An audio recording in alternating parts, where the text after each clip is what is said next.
মৰমৰ দশম শ্ৰেণীৰ ছাত্ৰ ছাত্ৰীসকল, আজি তোমালোকলৈ পুনৰ এটি মই নতুন ভিডিঅ' লৈ আহিছোঁ। ইয়াত জেনেৰেল ছায়েন্সৰ MCQ চেপ্টাৰ 4 কাৰ্বন আৰু তাৰ যৌগৰ যিমানখিনি MCQ আছে আলোচনা কৰা হৈছে। তোমালোকে ভিডিঅ'টি চোৱা। 1 নম্বৰ কি কৈছে চোৱা। 1 নম্বৰত কৈছে ইথেন অণু এটাত ABCD 4টা অপশ্যন দিছে। এটোত দিছে 6 সহযোজী বান্ধনী আছে, বিটোত দিছে 7 সহযোজী বান্ধনী আছে, সিটোত দিছে 8 সহযোজী বান্ধনী আছে আৰু ডিটোত দিছে 9 সহযোজী বান্ধনী আছে। ইয়াৰ শুদ্ধ অপশ্যন কোনটো হ'ব? বিটো হ'ব 7 সহযোজী বান্ধনী আছে। ওকে, তোমালোকে লিখি ল'বা। নেক্সট কুৱেশ্যন চোৱা। 2 নম্বৰ প্ৰশ্ন কি দিছে চোৱা। 4টা কাৰ্বনৰ যৌগ বিউটাননত থকা কাৰ্যকৰী মূলক হ'ল ABCD 4টা দিছে। A aldehyde, B ketone, C alcohol, D ওপৰৰ এটাও নহয়। ইয়াৰ শুদ্ধ অপশ্যন কোনটো হ'ব? বিটো হ'ব কিটন। 3 নম্বৰ প্ৰশ্ন চোৱা কি কৈছে। ৰন্ধনৰ সময়ত ব্যৱহৃত বৰ্তনৰ তলফালে কলা পৰাৰ কাৰণ। A দিছে খাদ্য ভালদৰে নিসিজিল, B দিছে ইন্ধন সম্পূৰ্ণৰূপে দহন নহয়, C দিছে ইন্ধনটো সিক্ত, D দিছে ইন্ধন সম্পূৰ্ণৰূপে দহন হয়। ইয়াৰ শুদ্ধ অপশ্যন কোনটো হ'ব? বিটো হ'ব ইন্ধন সম্পূৰ্ণৰূপে দহন নহয়। সেইকাৰণে ৰন্ধনৰ সময়ত ব্যৱহৃত বৰ্তনৰ তলফালে কলা পৰি যায়। নেক্সট চোৱা। 4 নম্বৰ কি দিছে চোৱা। তলৰ কোনটো ইথানল? ABCD 4টা অপশ্যন দিছে। ইয়াৰ শুদ্ধ অপশ্যনটো হ'ব সিটো ইথানল হয়।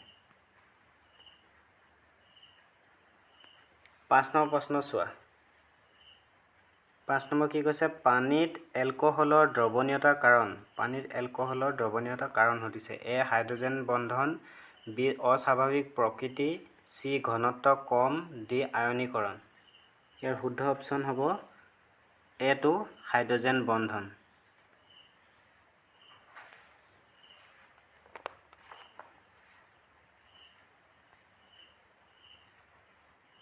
ছয় নম্বৰ প্ৰশ্ন চোৱা। বায়ুমণ্ডলত কাৰ্বন কেৱল কি ৰূপত পোৱা যায়? বায়ুমণ্ডলত কাৰ্বন কি ৰূপত পোৱা যায় কৈছে। A দিছে কাৰ্বন ডাই অক্সাইড, B কয়লা, C কাৰ্বন মনো অক্সাইড, D এটাও নহয়। ইয়াৰ শুদ্ধ অপশ্যনটো হ'ব এটো কাৰ্বন ডাই অক্সাইড ৰূপত পোৱা যায়। 7 নম্বৰ প্ৰশ্ন চোৱা। এলকাইন সমৰূপী শৃংখলাৰ প্ৰথম সদস্য হ'ল A ethanol, B methane, C ethyne, D propyl. ইয়াৰ শুদ্ধ অপশ্যন হ'ব এটো ইথানল। লিখি লোৱা তোমালোকে। 8 নম্বৰ কি কৈছে চোৱা। পৰীক্ষাগাৰত প্ৰস্তুত কৰা প্ৰথম যৌগটো। A urea, B acetic acid, C methane, D ওপৰৰ এটাও নহয়। ইয়াৰ শুদ্ধ অপশ্যন হ'ব এটো ইউৰিয়া।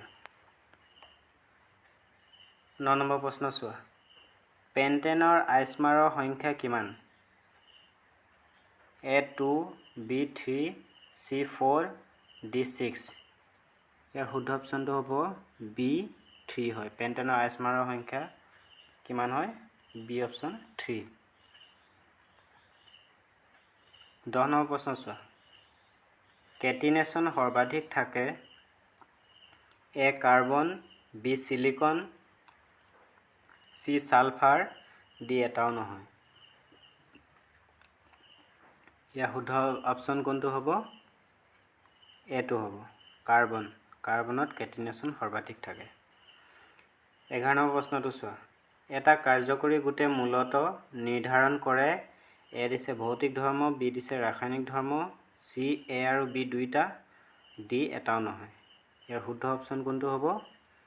বিটো হ'ব ৰাসায়নিক ধৰ্ম। ওকে। 12 নম্বৰ প্ৰশ্ন চোৱা। CH3 CO CH3ত উপস্থিত থকা কাৰ্যকৰী গোটৰ নাম।